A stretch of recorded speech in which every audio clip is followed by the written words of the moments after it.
with them as well. Awesome. Thank you. We're going to start off with a couple of quick introductions. I'm Dan Skripczak. I'm the Bay Lakes Council Camping Director. With us today, we also have a few other scouting professionals, and then most importantly, we have a couple of the camp directors with us here today. So I'm going to turn it over to Corey to introduce himself. Hi, I'm this guy. Wave my hand. I am the Assistant Scout Executive for Bay Lakes Council. So glad you could all be here. Thanks. Thank you, Corey. If I could have Laura and Melissa introduce themselves, please.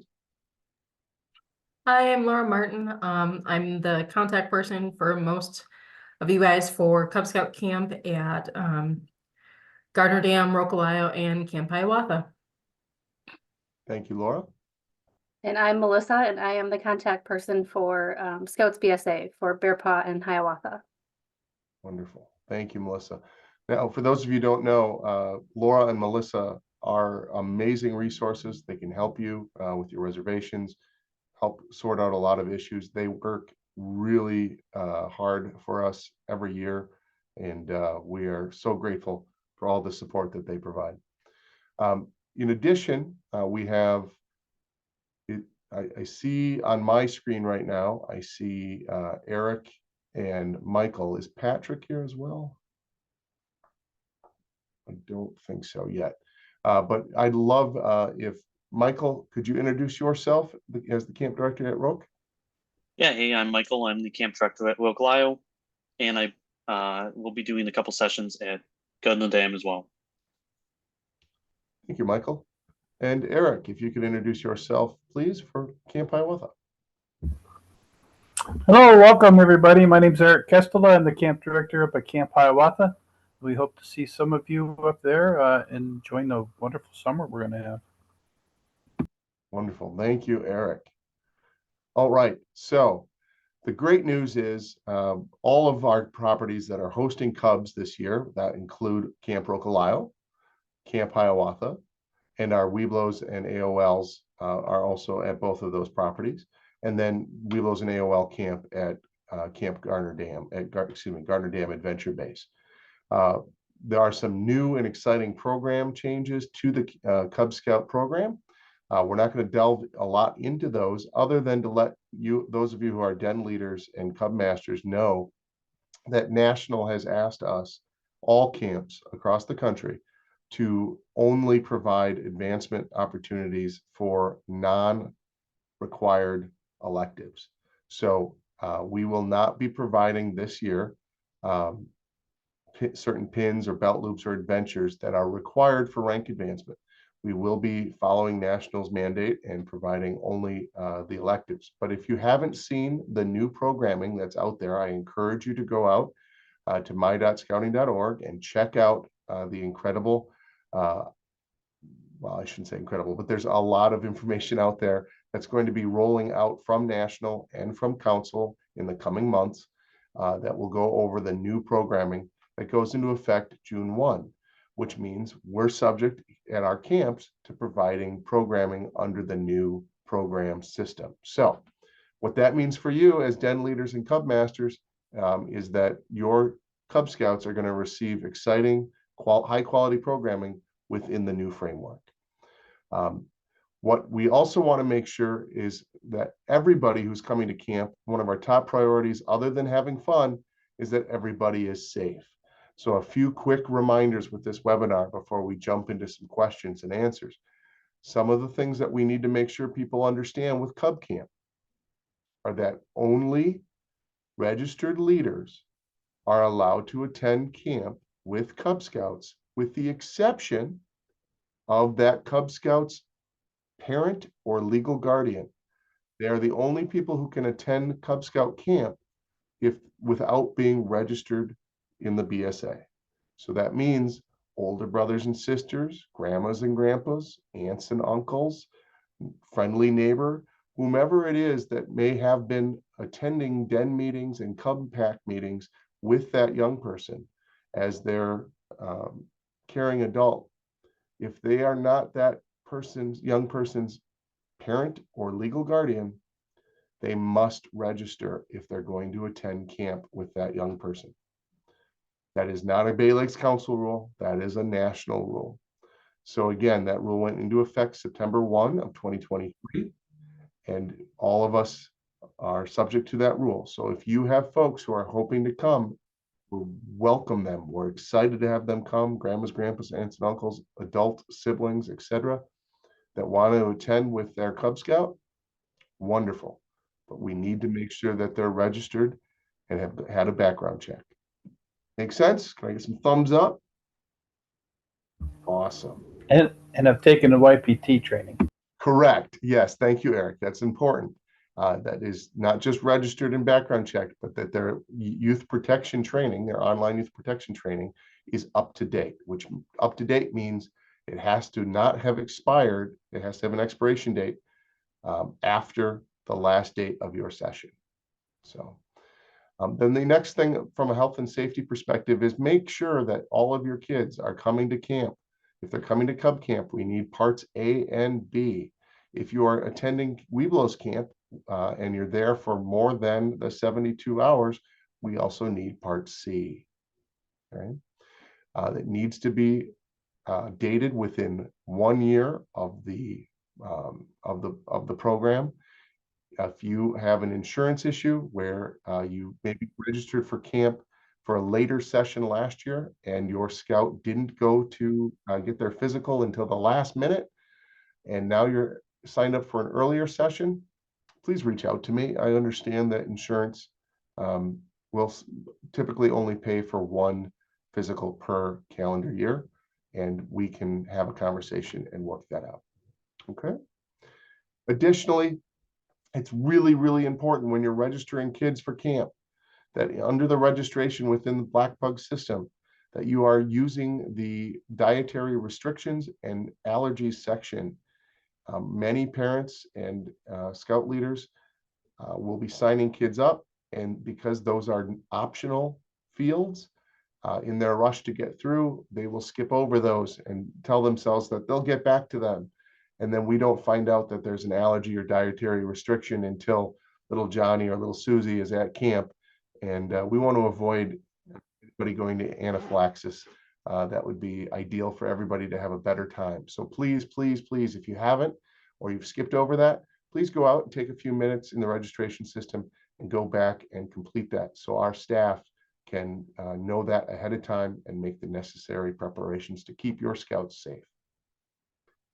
Additionally, if your scouts have already gone through one of the many programs that we offer through Bay Lakes Council, the Winter Splash or other wet and wild programs where we've provided swim classification opportunities, please make sure you're bringing a copy of that with you. If you've used someone else who is certified to perform that swim test for your group, please remember that you must bring with you a copy of their credentials. So again, that's somebody from the American Heart Association, from help me out here, Michael and Eric. Red Cross. And then I think the third one that we allow currently per the BSA is Coast Guard Auxiliary. Please make sure that you bring those credentials along with the copy of your swim classification. If you come to camp, it's really helpful if you submit your den or pack health forms ahead of time. And we encourage you to make copies. I am going to just ask if everyone could mute themselves for now. We're getting a little bit of feedback. But if you could please mail your health forms, and we want you to mail them to the camp address for each of the camps. Mailing them to the Center for Scouting, the struggle is when they come in, and we've got kids who are, we've got a lot of kids who participate at both. They might go to Camp Hiawatha for a Cub Week, and they might also attend the Webelos and AOLs. They may attend Gardner Dam. So please do them as your unit is stacked together, alphabetized for your unit, and indicate which session in the envelope that your unit is attending. and then send it to the camp address listed in the leader guide. Additionally, when it comes to programming at our Cub camps, programming is registered once you're there at the property. Okay, so we do not, you're not going to be registering for individual programming at the Cub camps. However, at the Webelos and AOL camp, we will be setting up some things for rafting and some other potential opportunities for the Webelos and Arrow of Lights to participate in that have additional fees. So that you, last year, they were much more popular than we expected, which was great news. But because of that and limited space, there were fewer opportunities than we would have liked to have provided. So if we have you register ahead of time, we're still, if we have room, we'll still take people's registration at camp. However, pre-registering for those helps take care of the money ahead of time. And also, if it means we have to rent more rafts, and we know that ahead of time, it means more of you can participate in that fun, in those fun opportunities that were super popular last year. I also want to cover a couple of things specific to camperships. I know there's been some questions about camperships. Campership award emails are going out tomorrow, so you will know those here soon. Please remember that camperships do not, the deadline is May 17th, 15th. I'll look it up while we're doing question and answer, and I'll validate that for you. But the point is we are reviewing those regularly instead of waiting till the deadline, and giving you the notification. So that first batch was decisions were made last week, and those emails are going to be going out tomorrow. And going forward, if you have families that need assistance, we need them to apply sooner rather than later. The sooner they apply, the more likely they are, in fact, to receive an award, and it helps them plan for your registration purposes. Specific to Gardner Dam, some of you are certainly coming to Gardner Dam with your AOL, Webelos and AOL dens. It was published back in October, and we continue to, and it's included on the registration site, but we are trying to provide kind of a different opportunity for different packs. We've gotten a lot of feedback that some packs really like our canvas wall tents that we provide. Others really don't like them. And we've even to the point where we've got Webelos setting up their tents inside of our tents. And those tents, quite frankly, are not inexpensive to maintain, and they take a beating every summer. And so we are looking at opportunities to provide those tents to units that would like them, but also providing a slightly less expensive opportunity for those who would rather bring their own equipment. So Smith Campsite, this is a small change, and if you were impacted by this, you were emailed, but Smith Campsite will now be provided, be a provided tent campsite, which means we will have standing tents there, and Skagway will change to a unit to campsite where tents will need to be brought with. Rebecca, Crieff, Milbauer, Schubert, Seaborn, and again, Smith will be subject to that additional $10 per participant fee for those tents. And the cost, of course, will be calculated on the number of participants assigned to that, assigned to each platform tent that are used by the unit. Ambush, Big Rock, Howe, River Bluff, and Skagway campsites will in fact be available to units who are providing their own tents, and there is no additional cost for that. However, Ambush and Big Rock campsites preference is given to units who have scouts with mobility issues. And that's because going across the river in a wheelchair or other mobility device, typically if they're motorized, wears those batteries out really quickly. So we will be giving those two sites priority preference to units with scouts with mobility issues. All right. That's what I wanted to,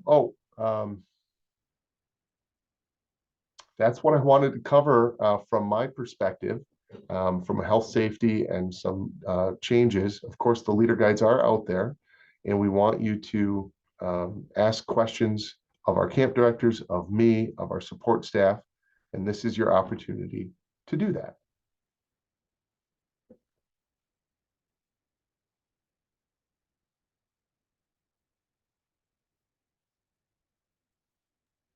Hello, I guess I'll start. My name is Paul Radke. I'm with Unit 3061. I actually have a question because the Smith tent subject actually does apply to our unit. We did apply and we are in Smith. And I spoke to our unit and we weren't planning on using the platform tents, but we did like the location of Smith. Is it possible to stay in Smith, not use the platform tents, and avoid the fee, or is there just the fee because you're in Smith, you're getting charged the $10 per participant? I can touch on that. So if you put in the comments that everybody in your unit will be bringing their own tents, that is kind of how we are determining how to charge people. Okay. So if So do everybody I just need in your unit is bringing their own tents, just right, everybody will be providing their own tents and we won't charge you. Okay.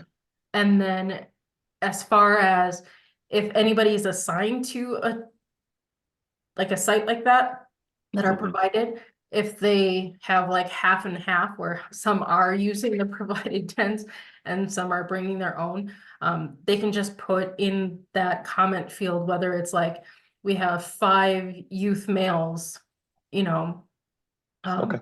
bringing their own Is that- tent or vice versa kind of a thing. Is that just in the registration? Correct. So if Okay. you've already created a registration, Yep. if you log in and under where it says registrant contact, Mhm. it says update information, and in there, if you scroll down a little bit, it'll say campsites will be on the left, and then it'll say campsite comments. Okay. Excellent.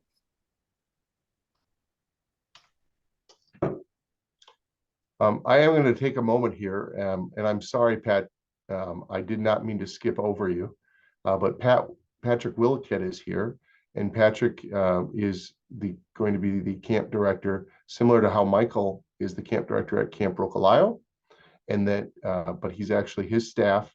Michael and his staff will be the camp staff for Webelos AOL camp at Gardner Dam for the first 3 sessions. Patrick Williket and his staff from Bear Paw will be the staff for the last 3 sessions in August at Gardner Dam for Webelos AOL camp. Patrick, if you're available, if you want to say hello.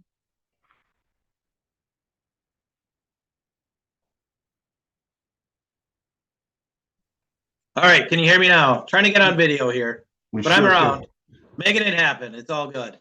All right. There we go. All right, there we go. How we doing? Good. Well, thank you, Patrick. So this is the friendly face you'll see for those of you at Gardner Dam in August, and Michael is the friendly face in charge in June. Hi, Michael. And then Michael will be the friendly face at Camp Rocolio for all the sessions there, and Eric will be the friendly face in charge for Cub Camp at Camp Hiawatha. All right. Thank you, Patrick. I appreciate that.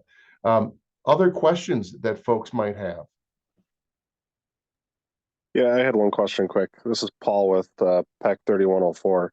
Hey, Paul. Did I hear correct that we need forms A, B, and C for Gardner Dam? Because I think last year was just A and B. You don't. I misspoke, but if you, Okay. for Cub Camp, you do not. Okay, all right. I was hoping that was the answer.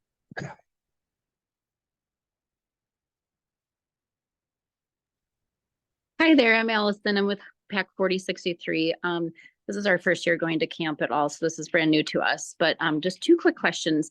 With the swim test, is that required to do before coming to camp, or is that something that could be done at camp? It can certainly be done as part of your check-in at camp. That being said, we highly recommend, particularly with the Cubs, getting it done ahead of time. And I'll tell you why, for a couple of reasons. One, it'll make your check-in process smoother. It will mean that your kiddos will be able to have a little bit of free time that they would not have during check-in. And the third reason is a lot of kids will pass a swim test in a controlled environment of a swimming pool that they will not necessarily pass in one of our lakes or ponds. And the reason for that is little kids, dark water, they envision all sorts of creepy crawlies coming up and biting their toes, right? And we know that's not going to happen. But try convincing a 7-year-old of that. So Sounds good. And then my other question is to clarify with the youth protection training, is that required for every single adult that will be attending from our PAC, or is it just for registered leaders, or what is the exact rule for that? sure. Let me try to clarify, and I apologize. It's a little convoluted. Okay. So at Cub Camp, every adult who comes either needs to be a registered adult leader who has up-to-date youth protection, or a parent or legal guardian of a child in attendance, and all adults technically who are attending camp, while they do not need to be registered, they do not need to be background checked, they all need to take YPT. So I'm glad you asked that question. Everyone is subject to YPT if they're going to spend the night at a Boy Scout or Cub Scout camp. The folks that don't need to be registered, the folks that do not need to be background checked, are parents or legal guardians of youth that are in attendance.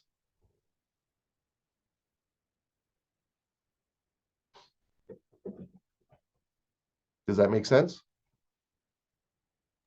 Yes, thank you. And we would ask, because it's really hard for us to verify, if you're not registered, we would ask you to have them take the training, and because you don't have to be registered to take the YPT, take the training, the computer-based training, and you print up a copy of their completion certificate and have them bring it with them to camp. That is going to be, particularly this year because of the rule changes, that's going to be really important. And we will send out an email here soon reminding folks of those rules. Okay, thank you. Mhm. And then, hi, I'm Kristen. I'm from 3836. Hey, Kristen. We just send those, grandparents or whomever coming, they just go to the Bay Lake site and register. And is there a cost to that? There is. And I'm sorry, I don't work in the membership side, but good news is we have registrars on this call. Laura, can you help us with that one? Yep. So they would go to, you can either go to beascout.org and register and put in your zip code and find the unit that they're looking for that way. You can have them fill out an adult application if you have that readily available. And you would just have your, for adults, your chartered org rep sign the application and then submit it to either Melissa or myself for processing that way, if not opting to do the online application. And then Laura, the cost, the cost after April 1st is $65 for an adult. Currently, up until the end of March, it's $60 for an adult. And Laura, is it safe to say that it's typically easier and more easily processed if they use beascout.org? So if they do use the online version, it depends on how fast your COR can go in there and approve them. If they're quick on their toes and can get in there, it can be done within the day. Otherwise, if you send it in to Melissa and I, we typically have it done within 48 hours after receiving, so. But doing it physically requires them to actually go and get that adult app signed by their chartered organization representative, which can, depending on the relationship your unit has with your charter org and their availability. So I'll let you as a unit leader decide how you want to do that, but there are some pros and cons to both methods.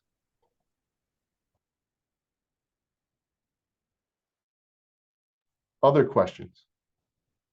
Dan, when did you say that we're going to be able to register for activities at Gardner Dam? It's a good question. A loaded question. Well, part of it, Paul, is that we're trying to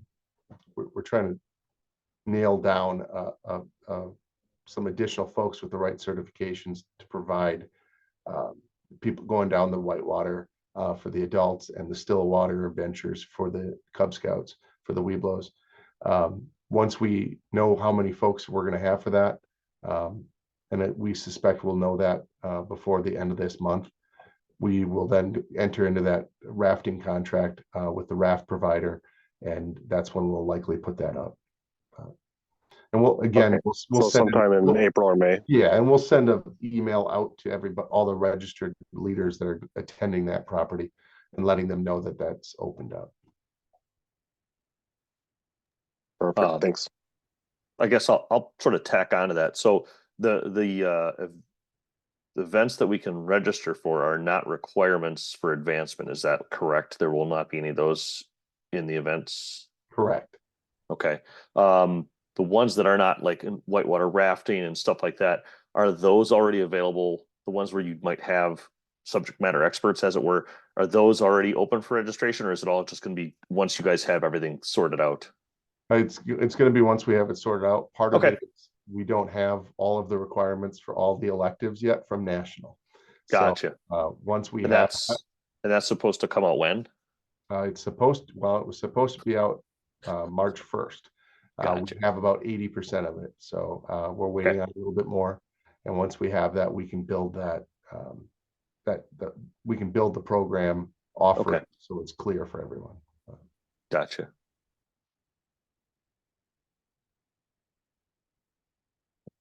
I have a question regarding the youth protection. So our situation, we actually have one of our adults is not going to be attending full time. So we do have a scout there, will be there, but his cousin and his uncle will be attending as well. They're part of our pack. Is that close enough family that counts, or does it? Or I guess that's what I'm kind of wondering on. So if the cousin and uncle are registered leaders, it doesn't matter. They're not registered leaders. Okay, then unfortunately, they are going to need to register. Or fortunately, depending on whose perspective you look at. Right, but National's very clear on this one. I mean, we're going to have 3 leaders there already. And we'd love for them to come to camp, because the more people that come to camp, the more people come the next year. And it's good for the kids. But yes, we do absolutely have to follow those rules. Okay, I guess so does every scout have to have a parent or a leader present? They do not. Okay. Nope. So that's what I'm trying to clarify, because we have 3 leaders from our pack are going to be at Gardner Dam. We have a total of 8 boys attending. You're fine. The ratio, you're well within the ratio. Yeah. Okay. You need to have 2 deep adult leadership, 21 or older. You have that. Yep. And then the additional adults that are there who are not registered but are attending with their child or legal ward don't count towards that ratio. Right. They're not registered. But they should also take the youth protection training as well. They are required to take the youth. Okay. I just wanted to clarify. Thank you. No, that's great clarification. I'm glad you asked. Hi, I just have a quick question about the health forms. I've been collecting from parents and kids, and more so with the parents, I'm finding that there's like holes that they're leaving, like as far as not filling in immunizations and that kind of thing. And I just wondered like how much of a stickler I needed to be as far as like, you know, getting their forms back to them as far as what really does need to be filled out, or if every single one of those immunizations needs a date, or just so I make sure I have it all filled out the way it needs to be filled out for camp. Sure. I'm going to defer to the camp directors on this one, and they're going to love that. But I am going to preempt it with, there's a reason those questions are asked.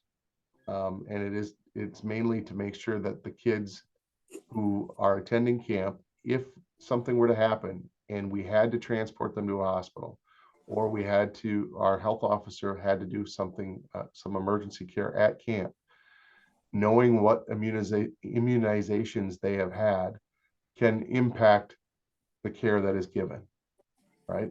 And I'm not a medical professional, but most of our medical health officers that are on staff at camp greatly appreciate those forms came back filled, although, you know, as much as possible. Now, that being said, Michael, Patrick, Eric, would you agree with me that if they're missing something like that, especially at Cub Camp, where oftentimes mom or dad are attending, our health officers are relatively reasonable and will have a conversation with mom or dad if they're available? The big one is the tetanus, making sure that they're current with the tetanus shot. If they exempt out of any type of vaccinations, there's a form or there's a part on there that they can say we exempt out of the that type of stuff. But you want to try to get them to fill it out as complete as possible. That solves a lot of problems if it's full of. If the big one, like I said, is the tetanus shot. If their tetanus shot isn't current, they have to get that taken care of. The rest of them, you want to put them as current as possible. So try to fill it out to the best of your ability. Like I said, the tetanus one is the only one that would we might send you out to get tetanus. So make sure you got that date. Yeah, to reiterate, tetanus we're looking for. Everything else would be very, very nice. And barring that, there's an immunization exemption request. Okay. And one other Sounds good. thing to note about this, if the scouts were born in Wisconsin, there is a Wisconsin state immunization record. If it's helpful, I can email that out to people. And all you do is you put in the child's, I think, name, and either like birth date or social security number, like the last four of the social, and then it gives a whole printout and they don't even have to look anything up. It may not be 100% accurate, but it's a little bit more accurate if it's recorded that way. Oh, thank you. I feel like it's more the parents who have like empty spots than most of the kids' information they had all filled out. So It would have the adult information too, Sure. on the state record. Okay. Sounds good. And You can the just tetanus requirement. missing off the document. You can have it just a separate copy of their immunization records if you want to do that. Just copy their immunization records, attach it to the form, and then that way we have it that way also. And a side note, the tetanus requirement pertains to all campers at Sure. recreational camps in both Wisconsin and Michigan. And that's not a BSA rule. That's both Michigan and the state of Wisconsin require that. You can exempt, but then you got to fill out the immunization exemption. Set up inside because, oh boy, there's nothing here. And patients will.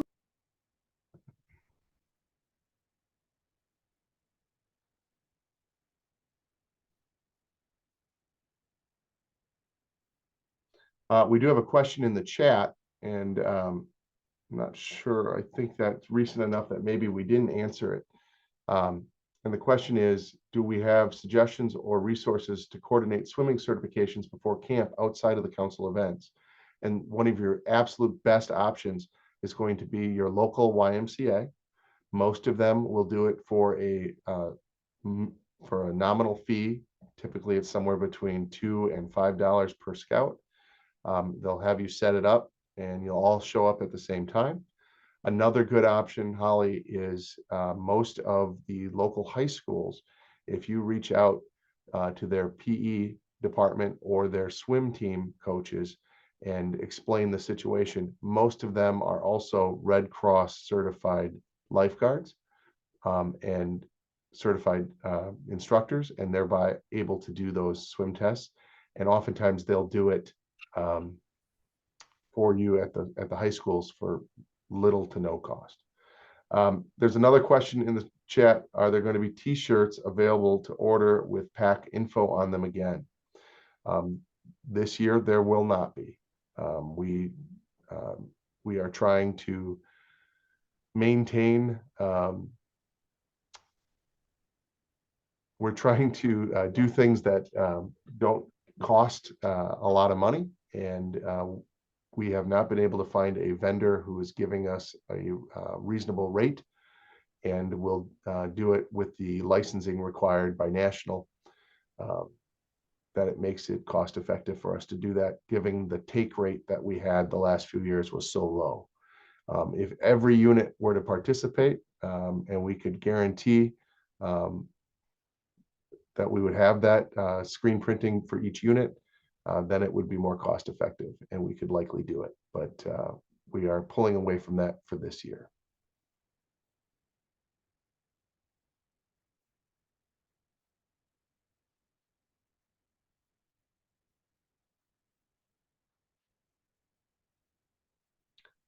Any other questions? Otherwise, we will wrap this up, because we do have a Scouts BSA option webinar for those who are camping with us at our Scouts BSA camps. But want to again thank everyone. Bay Lakes Council really does appreciate you bringing your Scouts to our camps. We know statistically that units that camp, even at Cub Scout level, retain more of their Scouts, and that's obviously extremely important. And we hope that you all have a wonderful adventure at our camps this summer. Again, I'm going to say it early and often. If you have feedback to share, please feel free to reach out to me. Otherwise, at camp, we will have surveys, and we always ask that every adult who attends camp, please fill one of those out.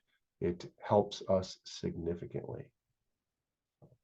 Oh, Pat, just to help out, I put a link to the Wisconsin immunization website in the chat. Thanks.